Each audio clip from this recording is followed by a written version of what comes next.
د پاکستان په شمالي وزیرستان کې سخته جګړه او درانده تلفات په دې وروستیو کې. سلام ستړي مشئ زموږ پښتو نیوز چینل ته ښه راغلی.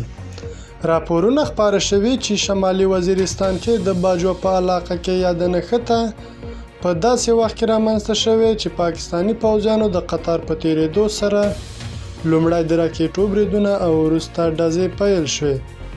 په یاده نښته کې 2 ټانکونه تخریب او 18 پوځیانو ته مرژوبله واوښته، خو تر اوسه پاکستاني لوړپوړو چارواکو په دې هکله څه نه دي ویلي.